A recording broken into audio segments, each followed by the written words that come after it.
restraint, seclusion, and punishment. There is a particular kind of fear that comes from knowing a door can close behind you, and that no one is required to open it. Not because you committed a crime. Not because you were sentenced in a court of law. Not because you had done something the outside world would recognize as evil or dangerous. But because, within the walls of the British asylum, someone in authority had decided that you were too loud, too distressed, too disobedient, too unmanageable, or simply too difficult to be left among others. And once that judgment was made, the institution had many ways of dealing with you. Some were official. Some were hidden behind medical language. Some were denied in public reports and inspection records. And some were so woven into the daily life of the asylum that they no longer appeared, even to the staff, as cruelty at all. They appeared as routine, as necessity, as order, as discipline, as management, as care. But for the person on the receiving end, restraint, seclusion, and punishment could become some of the most terrifying and degrading experiences of institutional life. Because in the asylum, punishment did not always look like punishment. It often came disguised as treatment, as supervision, as protection, as control for one's own good. And that ambiguity is part of what made it so powerful. A patient who protested could be interpreted not as someone objecting to mistreatment, but as someone proving the very diagnosis that had confined them in the first place. A patient who shouted could be called disturbed. A patient who resisted could be called violent. A patient who wept, begged, argued, refused, accused, or demanded could be described as irrational, excited, hysterical, refractory, dangerous, or uncooperative. And once those labels were attached, the institution had its answer. Remove them. Restrain them. Silence them. Isolate them. Break the immediate disturbance. Restore calm. Not necessarily calm within the suffering person, but calm within the institution itself. That distinction matters. Because the asylum was not only a place that claimed to heal individuals. It was also a machine built to preserve order. And when healing and order came into conflict, order often won. The popular imagination tends to picture punishment in asylums as something obvious and dramatic: chains on wrists, bodies strapped to beds, screaming patients dragged into dark rooms. And yes, at certain times and in certain places, there were horrifyingly direct forms of physical restraint. But the darker truth is more complicated. The cruelty of the asylum often lived not only in moments of open violence, but in systems of control so ordinary, so normalized, and so repetitive that they could grind down the human spirit without ever leaving a spectacular scene behind. It could be the locked door, the confiscated object, the hand on the shoulder steering you where you did not want to go, the room you were placed in alone, the voice telling you that your protest proved your illness, the chair you were made to sit in, the bed you were confined to, the privilege you lost, the letter never delivered, the silence around your distress, the cold certainty that no one inside these walls was required to believe your version of events.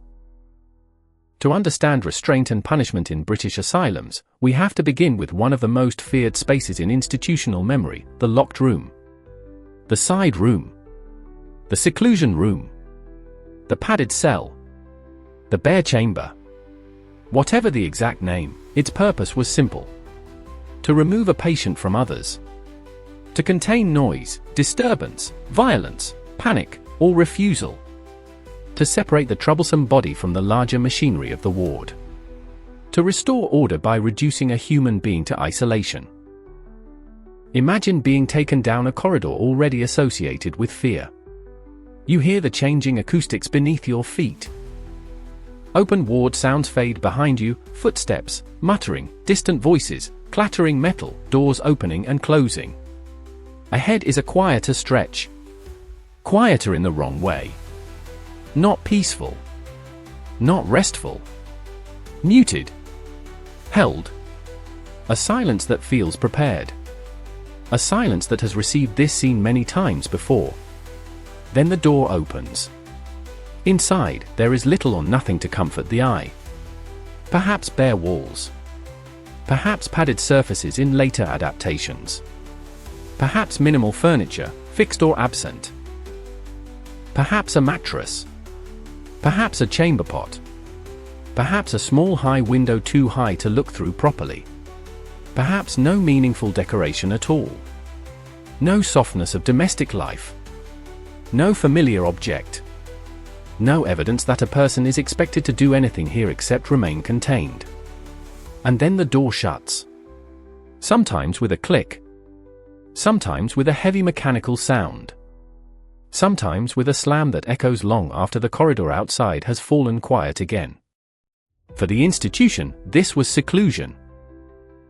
For the patient, it could feel like disappearance. Seclusion was often justified as protection. Protection of staff. Protection of other patients. Protection of the patient from harming themselves. And sometimes those risks were real. Asylum wards could be chaotic, frightening, and unpredictable. Staff, often overworked and understaffed, had to manage people in states of severe distress, confusion, terror, mania, psychosis, despair, self-harm, aggression, withdrawal, and medical crisis. There were certainly moments when immediate containment was seen as the only available response. But necessity has a way of expanding inside closed institutions. Especially when oversight is weak. Especially when the voices of confined people carry little authority. Especially when the institution is under pressure to keep order with limited time, limited compassion, and limited resources. Then seclusion can become more than emergency intervention. It can become convenience. It can become routine. It can become a threat hanging in the air over all who understand what happens to those who do not comply. A patient did not need to be truly violent to be regarded as troublesome. Sometimes shouting was enough. Sometimes refusing food. Sometimes pacing. Sometimes crying too loudly. Sometimes tearing clothing. Sometimes banging on doors. Sometimes refusing work. Sometimes refusing medication. Sometimes arguing with staff. Sometimes making accusations that staff did not wish to hear. Sometimes trying repeatedly to leave. Sometimes remaining in a state of agitation that the institution found exhausting. Within that world, the line between danger and inconvenience was not always clear. And when institutions decide who is difficult, that category tends to widen. The difficult patient is one of the most revealing figures in asylum history. Because the phrase sounds practical, even neutral. But hidden inside it is a struggle over power. Who gets to define acceptable behavior? Who gets to decide when distress becomes disorder? Who is interpreted as a person in pain, and who is interpreted as a problem to be managed? Inside the British asylum, patients who shouted, resisted, self-harmed, attacked staff, rejected orders, disrupted routines, or frightened others were often placed into this category of difficulty. Some genuinely posed serious risks. Some were in profound mental torment. Some were reacting to the institution itself, to confinement, fear, humiliation, grief, or despair. Some were responding exactly as many human beings would respond if stripped of liberty and treated as untrustworthy by default. But the institution rarely rewarded that distinction. Its first language was often not understanding. It was control. Control first. Interpretation later. And sometimes never. If a patient struck out, staff might ask how to restrain them. If a patient screamed through the night, staff might ask how to isolate them. If a patient refused to dress, wash, eat, work, or obey, staff might ask how to compel compliance. The moral question of why the patient had reached that state could become secondary to the operational question of how to restore order on the ward.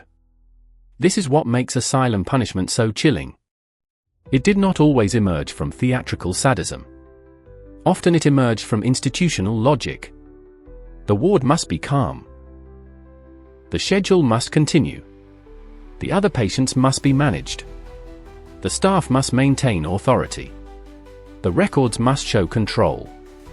And so the suffering individual becomes the site on which that order is enforced.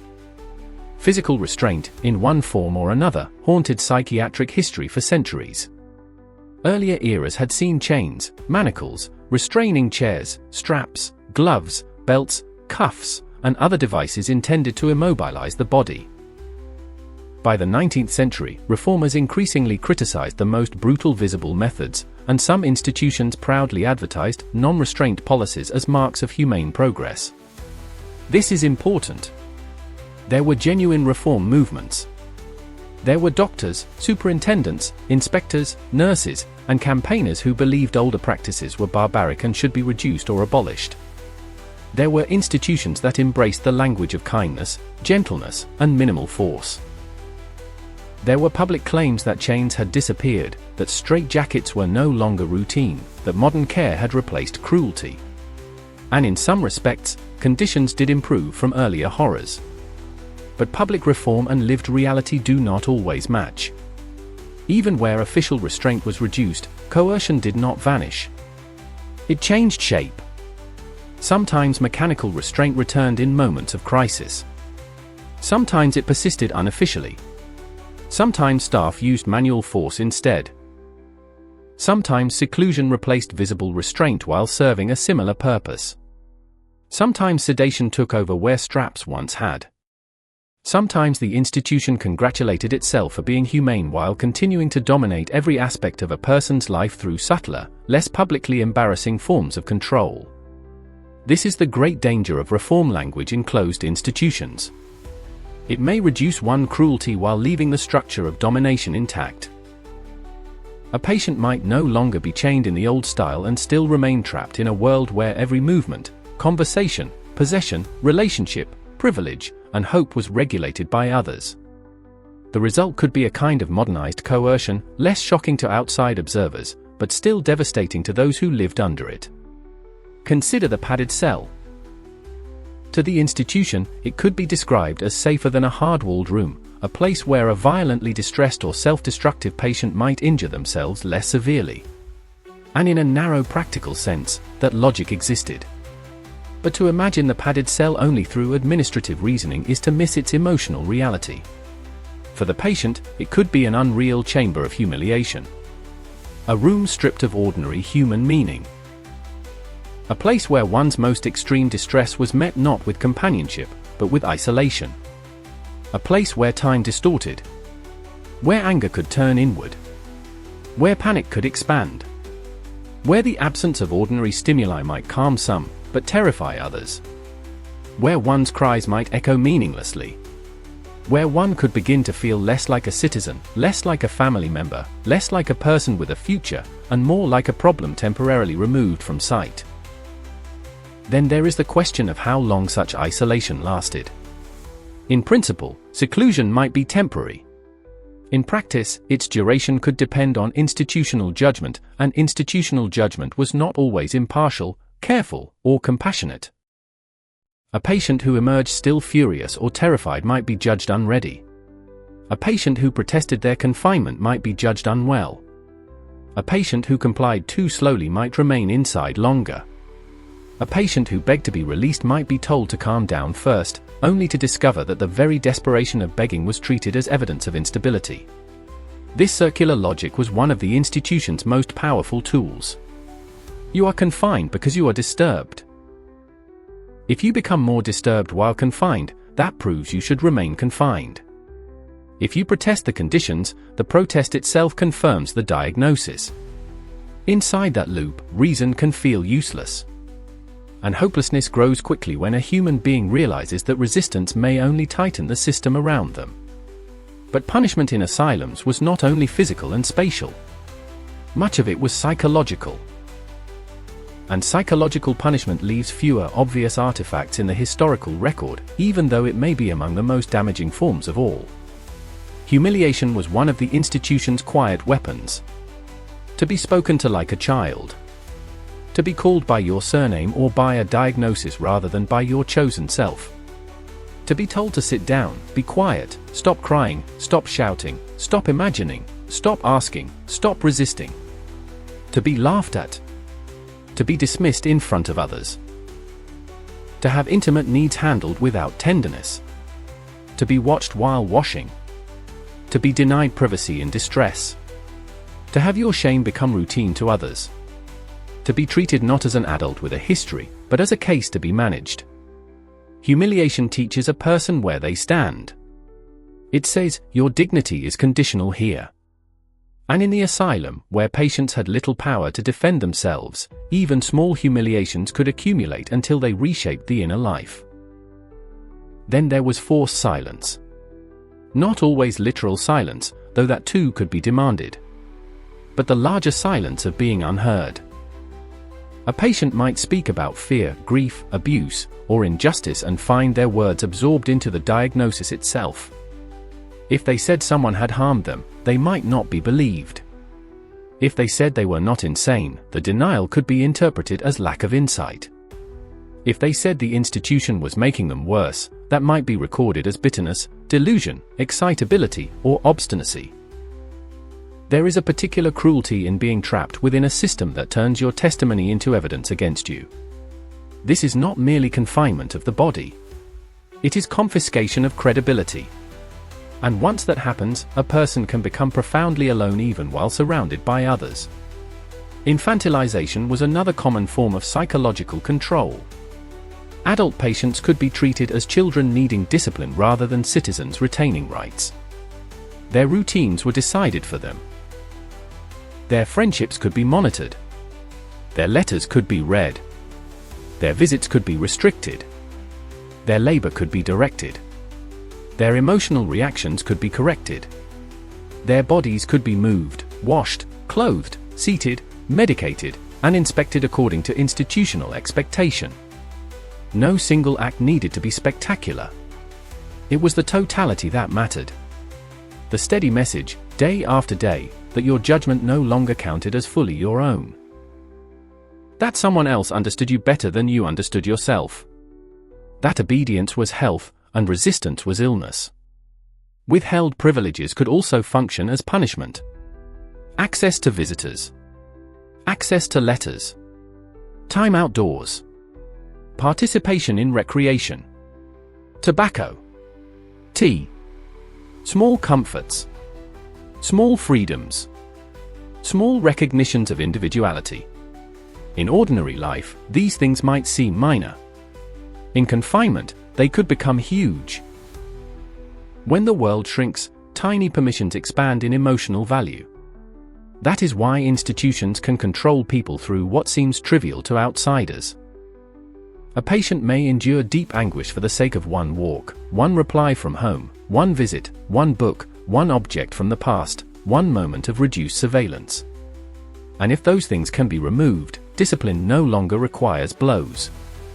It requires only administration. This is part of the bureaucracy of punishment. Cold, tidy, often defensible on paper. No dramatic scene. No obvious blood. Just the narrowing of life until compliance becomes the safest available option.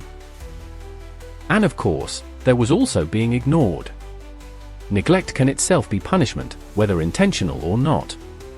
A patient in distress might be left waiting. Left unanswered. Left unsoothed. Left without explanation. Left to cry themselves into exhaustion. Left in soiled bedding. Left in a side room. Left in a crowded ward where everyone had learned not to look too long at anyone else's suffering. Sometimes the most devastating message an institution sends is not active violence, but indifference. You do not matter enough to be harmed dramatically. You matter so little that your pain can continue unattended. That kind of coldness can crush the spirit just as surely as direct force. The ward itself could become a disciplinary environment. Patients watched each other. Patients learned the consequences of disobedience by seeing what happened to others. The one taken away shouting. The one returned exhausted and quiet. The one denied visits. The one sedated. The one placed under special observation. The one who vanished into another ward. The one who stopped protesting. Institutions do not need to punish everyone equally. They only need to create a climate in which people understand the cost of resistance. This climate of fear could be especially intense at night. Night in an asylum was never simple darkness. It was a heightened state of vulnerability. The day's routines had ended, but the institution had not relaxed. Beds lined up in dormitories. Attendants moving softly or abruptly depending on the ward. Cries from somewhere unseen. A patient muttering in sleep. Another suddenly shouting. Footsteps approaching. A door opening in darkness. The possibility that a disturbed neighbor might lash out. The possibility that staff might come for someone. The possibility that you yourself might panic, break down, or lose control when all distractions had fallen away. For a patient already terrified of seclusion or punishment, the night magnified everything. A small sound could feel like a warning. A key in a lock could make the body go cold. And because institutional punishment was often unpredictable from the patient's point of view, anxiety could become constant. Not knowing exactly what will trigger control is itself a form of control. You begin to monitor yourself. Your voice. Your posture. Your tears. Your anger. Your words. Your hunger. Your refusal. You learn to anticipate authority. You internalize the gaze. You perform calm whether or not calm exists inside you. This is how institutions can colonize the mind. Not only through overt punishment, but through the fear of it. Publicly, many asylums preferred a different story. They presented themselves as modern, compassionate, medically guided, and morally serious places. Annual reports might celebrate reduced restraint, better routines, improved discipline, cleaner wards, healthier outcomes, and enlightened administration. Official visitors might be shown selected spaces. Reassuring language mattered deeply because the asylum system depended on public legitimacy.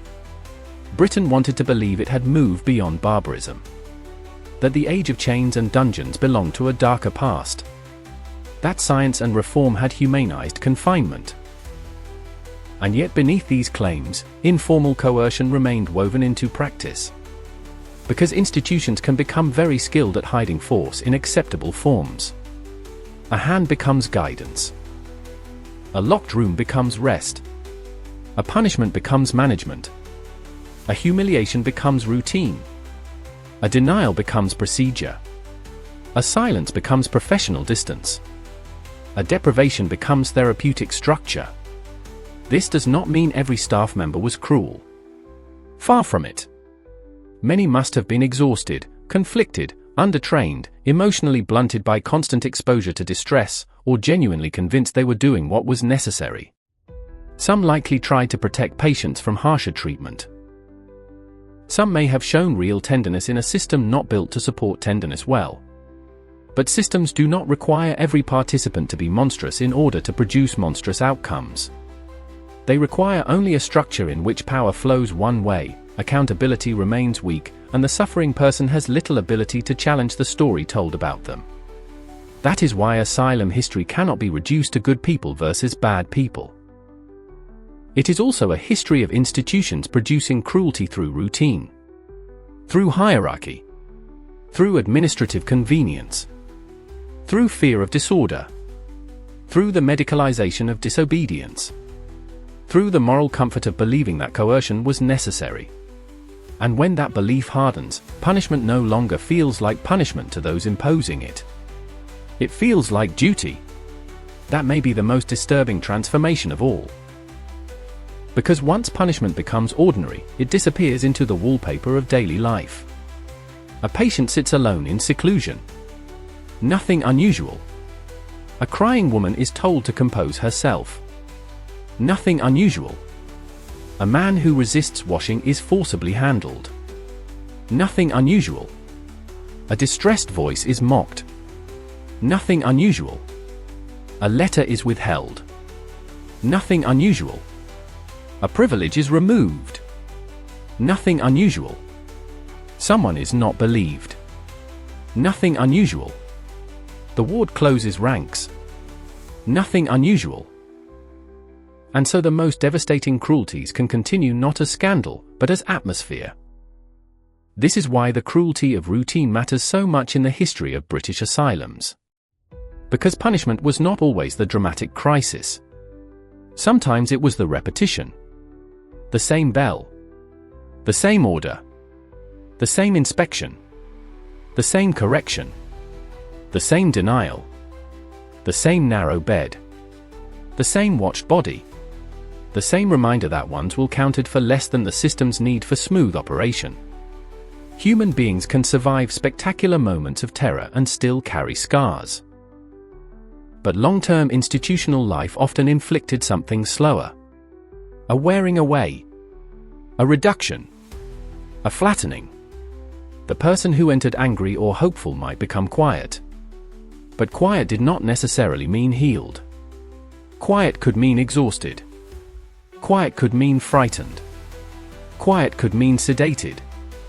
Quiet could mean that protest no longer felt worth the price. Quiet could mean the institution had succeeded not in curing the mind, but in breaking the spirit into manageable shape. And that, perhaps, is one of the central moral tragedies of the asylum system. It could mistake submission for recovery. A patient who caused no trouble looked improved. A patient who obeyed appeared stable. A patient who no longer resisted seemed manageable, even cured. But what if the visible calm had been purchased through fear, humiliation, isolation, and learned helplessness? What if the institution took credit for peace that was actually despair? That question lingers over the history of restraint and punishment like a shadow. Because psychiatric care does sometimes require urgent intervention. This must be acknowledged honestly. People in states of severe crisis can become a danger to themselves or others. Immediate action may sometimes be unavoidable. The history is not simple enough to deny that reality. But the dark side of the British asylum lies in how often intervention expanded beyond necessity into domination. How often crisis response became a culture of control. How often safety language sheltered coercion. How often the difficult person was subdued before being understood. And how often the institution's emotional comfort took priority over the patient's humanity. Today, when people walk through abandoned British asylums, those echoing corridors, those locked side rooms, those stripped wards, those heavy doors still bearing marks of use, they often describe a strange feeling.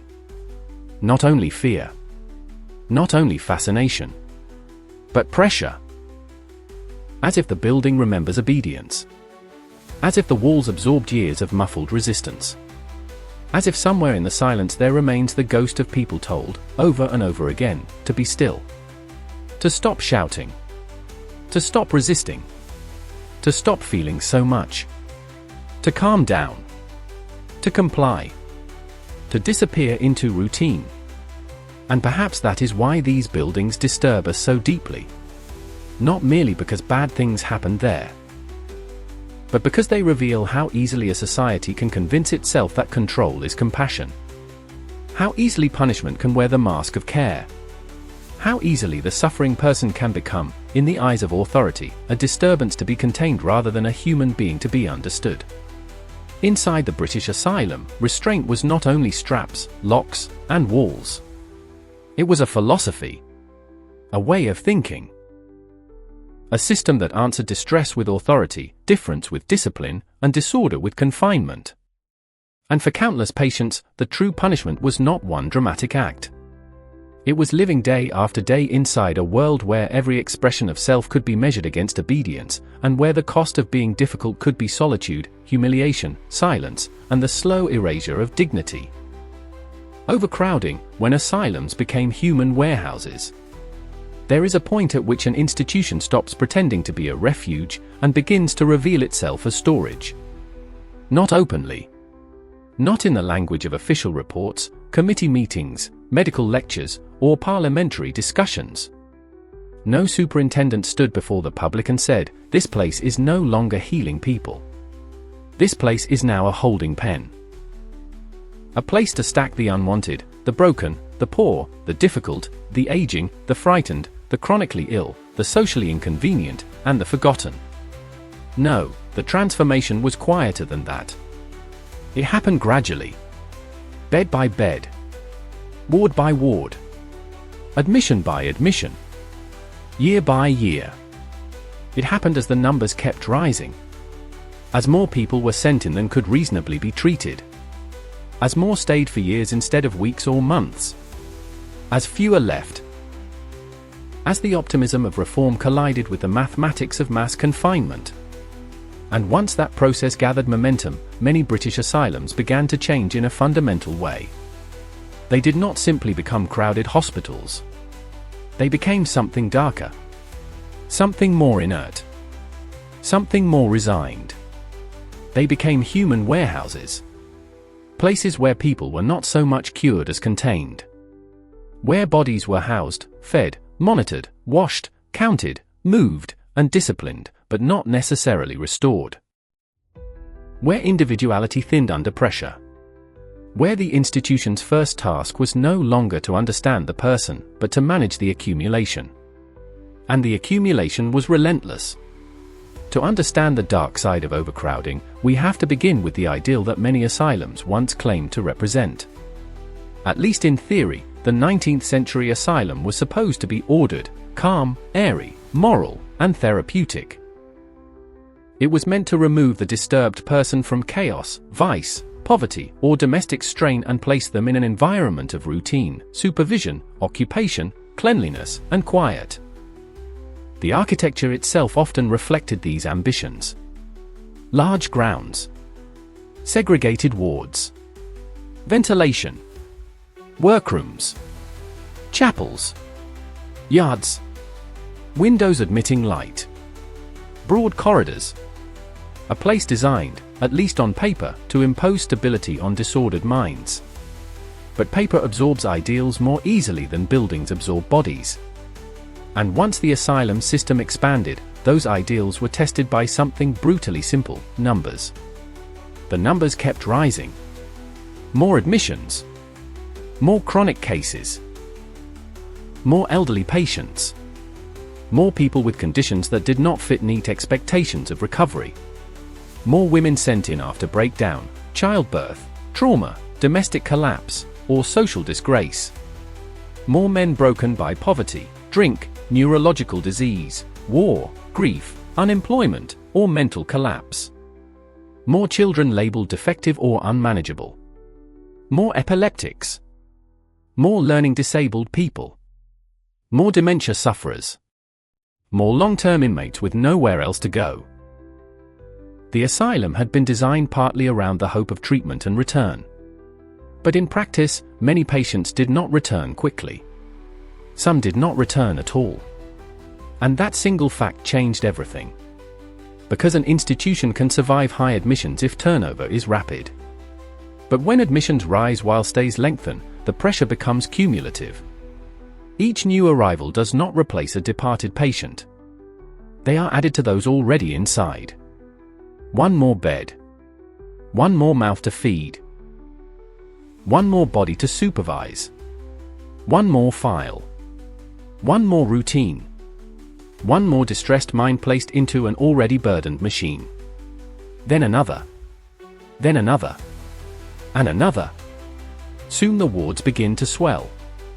Not in a dramatic instant, but in the way water quietly fills a room through a leak no one has truly solved.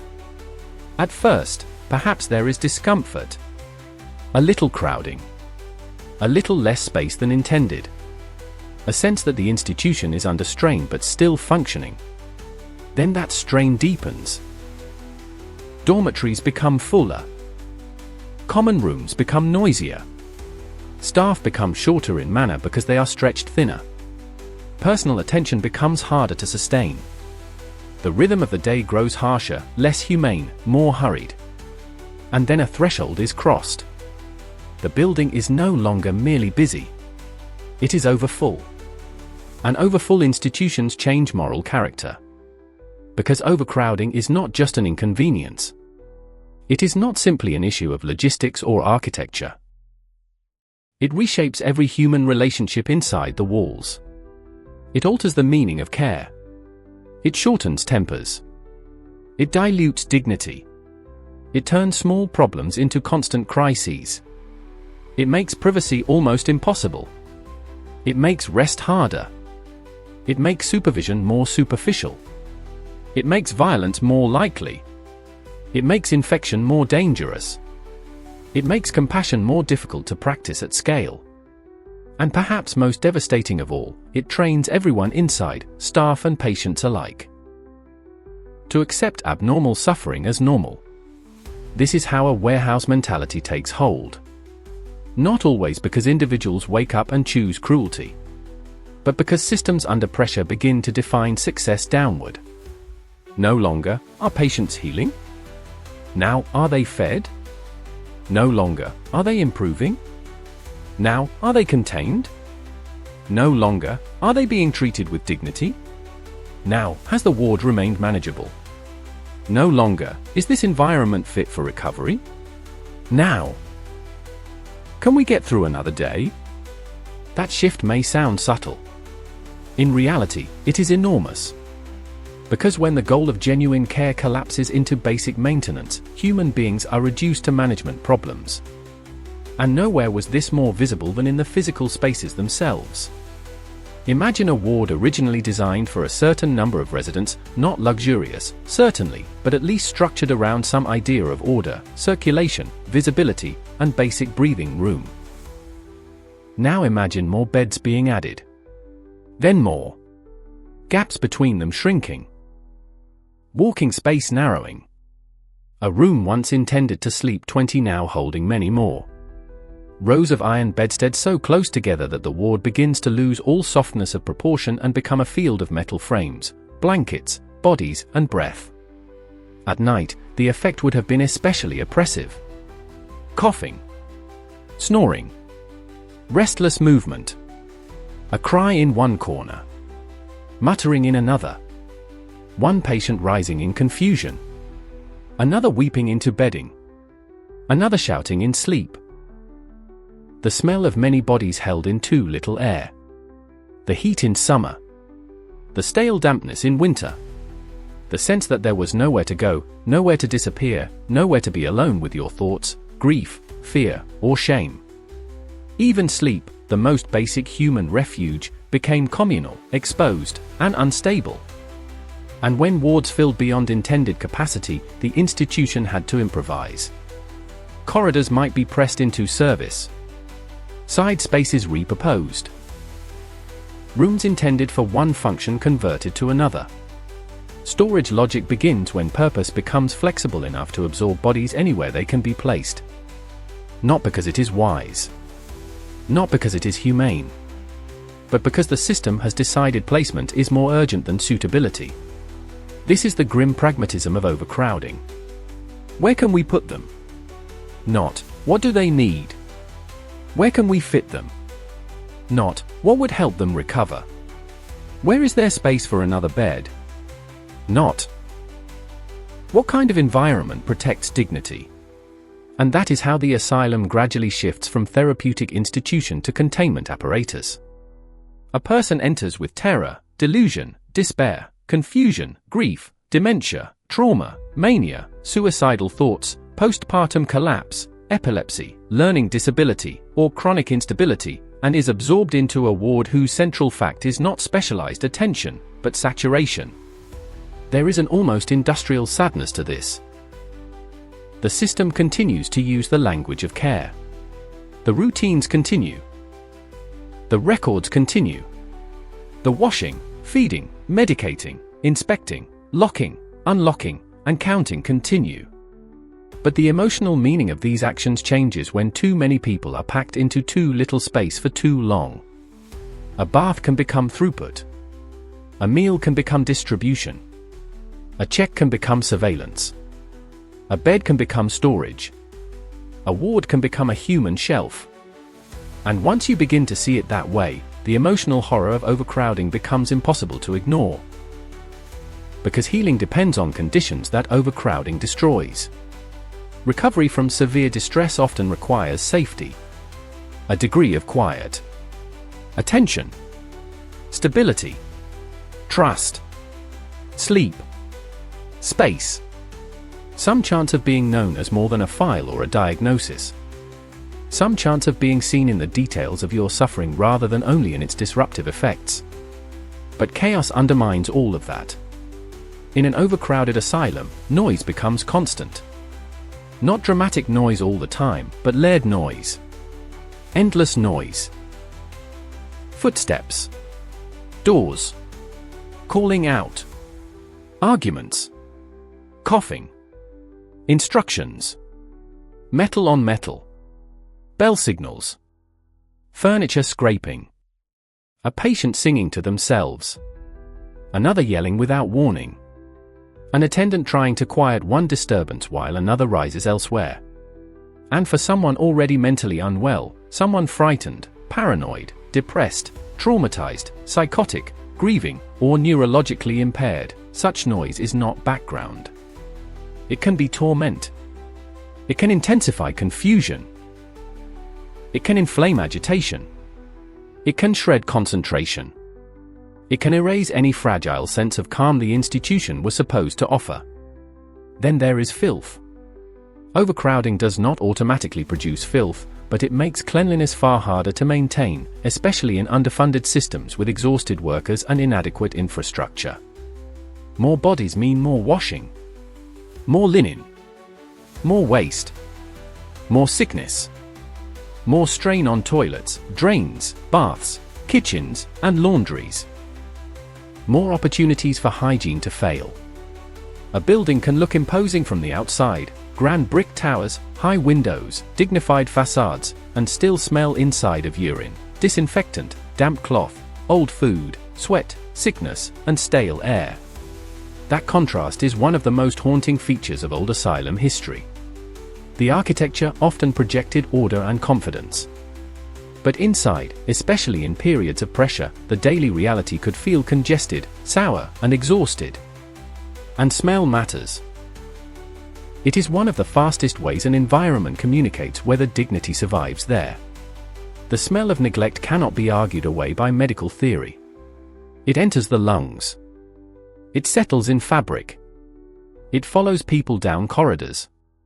It tells patients, staff, and visitors alike that the institution is struggling to cope with the very human burden it has accumulated. Disease spread was another brutal consequence.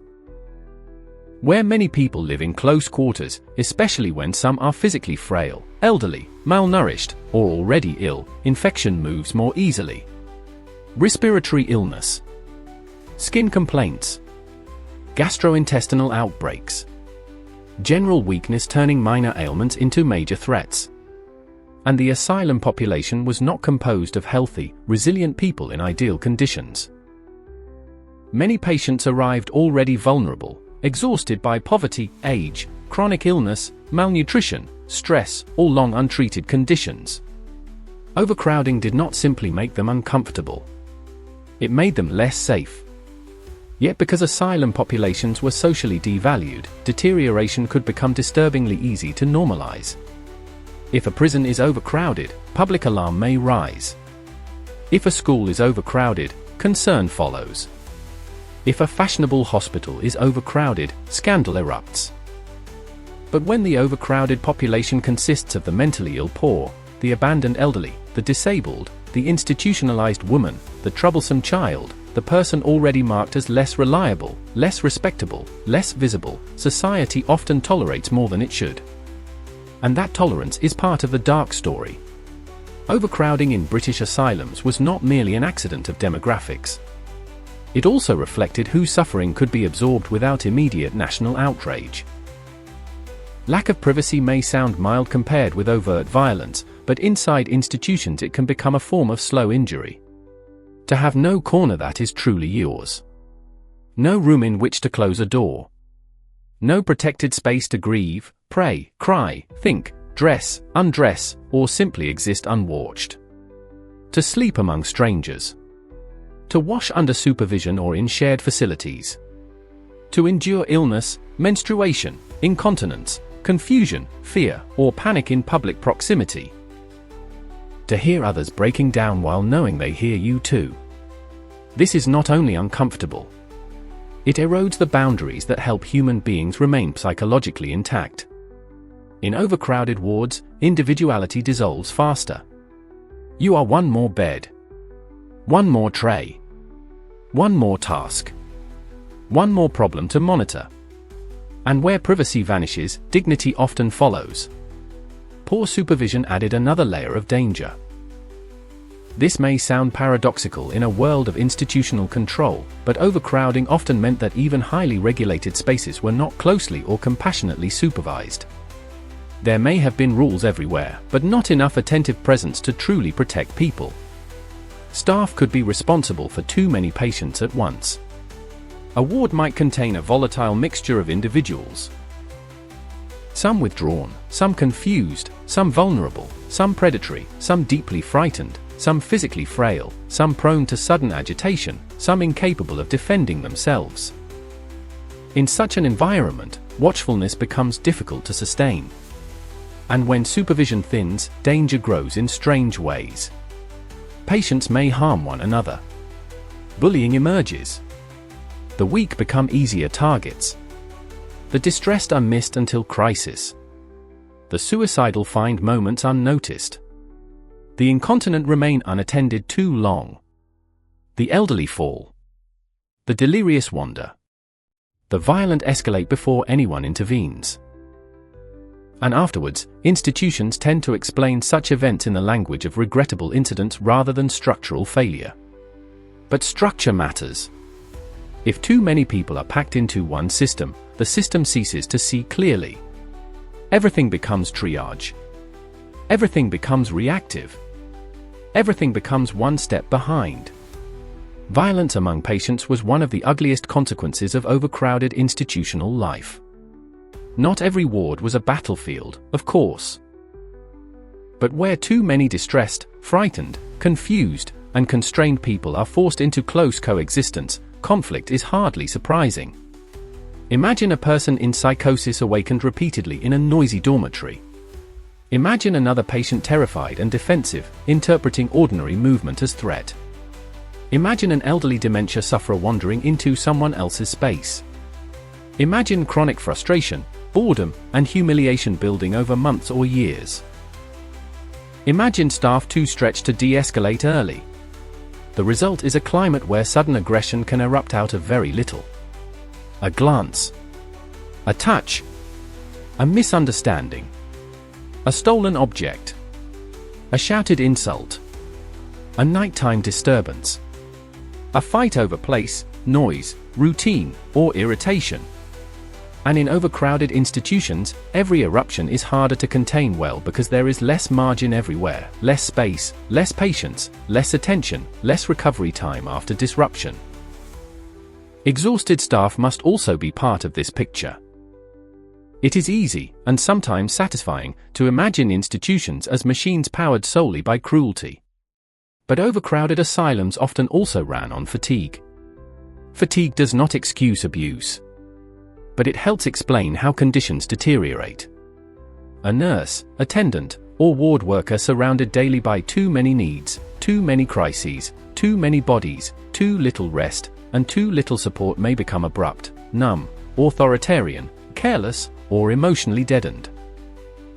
Small acts of kindness become harder to sustain when every hour is consumed by pressure. The institution begins to strip staff as well as patients of patience and softness. In such places, even decent people may start choosing efficiency over empathy.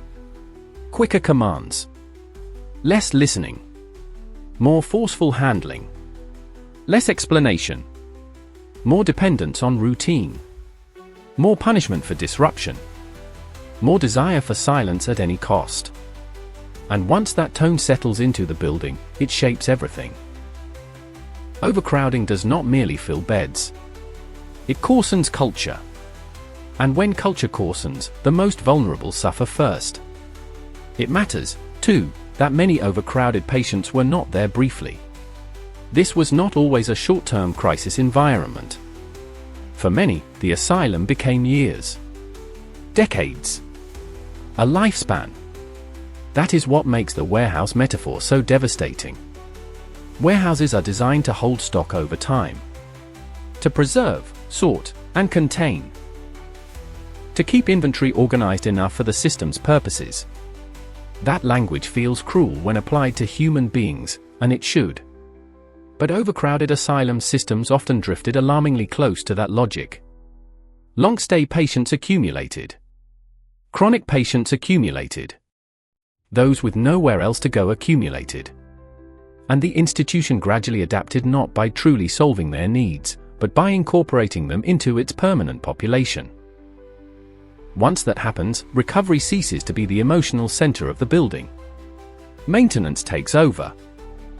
It is easy, and sometimes satisfying, to imagine institutions as machines powered solely by cruelty. But overcrowded asylums often also ran on fatigue. Fatigue does not excuse abuse, but it helps explain how conditions deteriorate. A nurse, attendant, or ward worker surrounded daily by too many needs, too many crises, too many bodies, too little rest, and too little support may become abrupt, numb, authoritarian, careless, or emotionally deadened. Small acts of kindness become harder to sustain when every hour is consumed by pressure. The institution begins to strip staff as well as patients of patience and softness. In such places, even decent people may start choosing efficiency over empathy. Quicker commands. Less listening. More forceful handling. Less explanation. More dependence on routine. More punishment for disruption. More desire for silence at any cost. And once that tone settles into the building, it shapes everything. Overcrowding does not merely fill beds. It coarsens culture. And when culture coarsens, the most vulnerable suffer first. It matters, too, that many overcrowded patients were not there briefly. This was not always a short-term crisis environment. For many, the asylum became years. Decades. A lifespan. That is what makes the warehouse metaphor so devastating. Warehouses are designed to hold stock over time. To preserve, sort, and contain. To keep inventory organized enough for the system's purposes. That language feels cruel when applied to human beings, and it should. But overcrowded asylum systems often drifted alarmingly close to that logic. Long-stay patients accumulated. Chronic patients accumulated. Those with nowhere else to go accumulated. And the institution gradually adapted, not by truly solving their needs, but by incorporating them into its permanent population. Once that happens, recovery ceases to be the emotional center of the building. Maintenance takes over. The day is structured not around hope, but around repetition. Wake them. Wash them. Dress them. Feed them. Occupy them. Count them. Move them. Quiet them. Watch them. Bed them down. Repeat. There is something deeply tragic in that repetition because it can preserve biological life while draining away so much else. Ambition. Privacy. Voice. Attachment. Identity. The sense that time is still moving toward something meaningful. In a warehouse, time sits heavily. In an overcrowded asylum, time could do the same. This is why overcrowding mattered so profoundly. Not simply because it made conditions unpleasant, but because even decent ideals collapse inside overcrowded systems. You can design a place around moral treatment. You can preach routine, calm, air, occupation, and humane care. You can write elegant reports about recovery and reform. But when the building is too full, those ideals begin to buckle under pressure. Calm becomes impossible in constant noise. Routine becomes mass processing. Attention becomes superficial. Occupation becomes control. Cleanliness becomes a losing battle. Classification becomes crude. Compassion becomes rationed. And the patient ceases to be someone whose inner world is being carefully reached. They become one more person the institution must somehow absorb before the next admission arrives. Recovery becomes harder in chaos. This cannot be overstated. A person in mental distress often needs reassurance, continuity, and some sense that their suffering has been seen with seriousness. But overcrowded wards send the opposite message. There is no time. There is no space. There is no quiet. There is no special attention. There is no relief from the pressure of others' distress. You must fit into the machinery because the machinery is already overwhelmed. And if you cannot fit, you may be punished, sedated, secluded, or simply left to deteriorate in place. This is where care turns into containment. Not always by deliberate ideological decision. Sometimes by exhaustion. Sometimes by numbers. Sometimes by the slow institutional surrender that occurs when a system can no longer do what it promised and chooses instead to redefine success as mere endurance. That surrender is one of the darkest emotional themes in asylum history: resignation. Institutional resignation. The moment when everyone inside, to one degree or another, begins to accept that the suffering will continue. Not because it is good. Not because it is deserved. But because it has become normal. The overcrowded ward still functions. Meals are still served. Laundry is still done. Inspections still happen. Registers are still completed. Doors still lock. Doctors still make rounds. But beneath the surface there is a deadening adaptation. This is how things are. This is how many patients there are. This is how little room remains. This is how loud the nights become. This is how stale the air feels. This is how often one must rush. This is how much can no longer be fixed. Once overcrowding normalizes, suffering becomes routine. And routine is dangerous because it disguises horror in repetition. The first time someone sees beds crammed too close together, they may feel alarm. The 100th time, they step around them. The first time a ward smells overwhelmingly of illness and confinement, it shocks. Later, it becomes the building's ordinary scent. The first time a patient is overlooked because there are too many others, it feels like failure. Later, it feels inevitable. The first time a corridor is used for overflow, it looks absurd. Later, it looks practical. This is how institutions absorb moral damage. Not in one grand collapse, but in the daily training of perception. People stop reacting. Stop expecting better. Stop imagining spaciousness, privacy, gentleness, or recovery as realistic goals. And when that happens, the system may remain operational while becoming spiritually ruined. That phrase matters, spiritually ruined. Because overcrowding does not only damage buildings or procedures. It damages the moral atmosphere.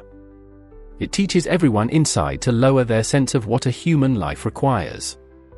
That is perhaps the deepest injury of all.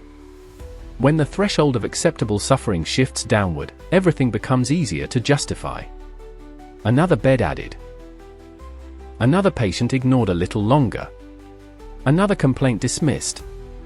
Another outbreak managed. Another violent incident absorbed. Another exhausted nurse hardened. Another vulnerable person lost in the mass. From the outside, the asylum may still present its red brick dignity, its institutional confidence, its bureaucratic order.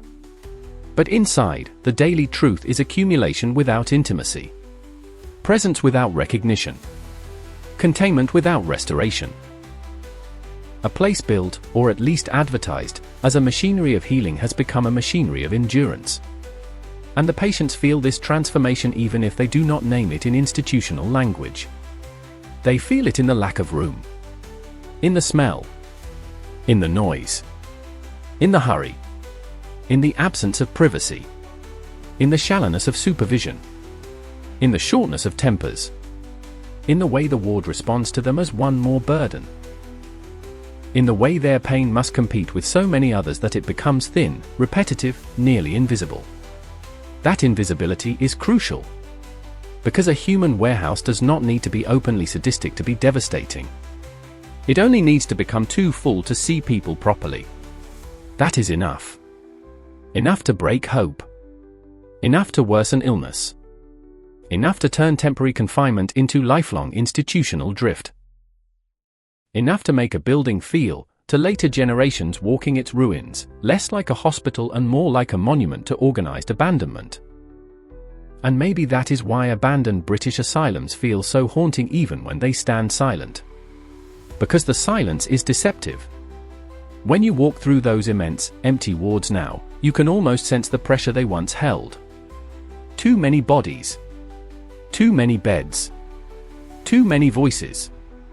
Too many years. Too many lives compressed into systems no longer capable of recognizing them fully. The corridors seem too wide and too narrow at once. Wide in architecture. Narrow in what they once had to carry. You see flaking paint, broken windows, rusting frames, scattered files, and vacant day rooms, but behind that emptiness is the memory of crowding. The memory of institutions that grew so full they ceased, in many cases, to function as places of real care. They became holding worlds. Waiting worlds. Worlds in which the state, the family, and society could place the troubled and the dependent out of sight. And where those people might then remain, not because healing was impossible in every case, but because the machinery had become too burdened, too normalized, and too resigned to offer much beyond continued containment. That is the dark side of overcrowding. It is not just that there were too many patients. It is that once there were too many patients for too long, the asylum itself changed its nature. Its ideals thinned. Its humanity thinned. Its patience thinned. Its capacity to care thinned. And in that thinning, thousands of lives were pressed into a system that increasingly knew how to house them, but not how to bring them back. So when we speak of British asylums becoming human warehouses, we are not using a dramatic phrase for effect. We are naming a transformation. A slow moral and practical collapse in which care gave way to custody, treatment gave way to administration, and suffering became so common that it fused with the ordinary rhythm of institutional life. And once that happened, the greatest danger was no longer simply violence, scandal, or visible punishment. It was something colder. A world in which people could spend years inside a machine too crowded to hate them individually, too overwhelmed to truly heal them, and too accustomed to their suffering to see it as extraordinary anymore.